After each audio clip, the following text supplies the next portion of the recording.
আসসালামু আলাইকুম ভিউয়ার্স, সবাই কেমন আছেন? আশা করি সবাই ভালো আছেন। আজকে যে জিনিসটা নিয়ে কথা হলো সেটা গল্প। রিপন গল্প সময় হইতে পড়া হইতেছে। এটা গল্প আগের দিন বলছিলাম হচ্ছে সাপের কোলে হিউম্যান বিংস। যেটা বলছিলাম ওই জায়গায় বলছেন যে বাচ্চাটা বড় হয়। সাপের যে পোষা বাচ্চাটা ছিল সেই বাচ্চাটা বড় হয়। বড় হওয়ার পরে যখন এদিক ওদিক ঘোরাঘুরি করে তখন বাপ মা চিনি ফেলে। কিন্তু ছোটবেলার চেহারা আর বড় কালের চেহারা কিন্তু মানুষ সেমই থাকে, কিন্তু একটুখানি পরিবর্তন হলে বাপ মার চোখে ধরা পড়ে যায় যে এটাই আমার ছেলে।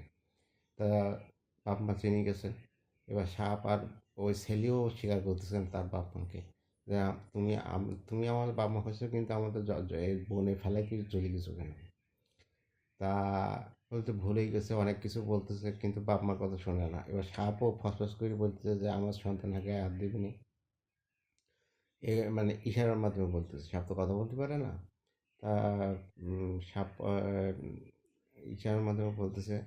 এবার হচ্ছে সাপ আর এর ভালোবাসা থেকে সন্তানের ভালো ওই মানুষের ওই বাচ্চাটার ভালোবাসা থেকে তার বাপ মা বলে যে থাক, ও সাপের কাছেই থাক। ওই সাপ হচ্ছে তাহলে এই মা হচ্ছে মা, মার কোনো জাত ধর্ম নেই বা কোনো পশু নেই, মা মাই। জন্ম দিলে মা হয় না, মানুষ করতে হয়, বড় করতে হয়, তারপর হচ্ছে সে মার মর্যাদা বোঝা যায়। তা সাপ ওই বাচ্চাটা যখন বড় হলো তখন সাপ হচ্ছে বিয়ে দিল। এইভাবে এই গল্পটা শেষ হলো। এই হচ্ছে পার্ট টু। আর এই আমার গল্প শেষ। আর আমার রিপন ক্লাস হচ্ছে ইউটিউব চ্যানেল, ওইটাকে আপনারা সাবস্ক্রাইব করবেন। আর ফেসবুক পেজ হচ্ছে রিপন ক্লাস, ওইটাকে আপনারা ফলোতে রাখবেন। আরও ভালো থাকবেন, সুস্থ থাকবেন, স্বাভাবিক থাকবেন। আল্লাহ হাফেজ।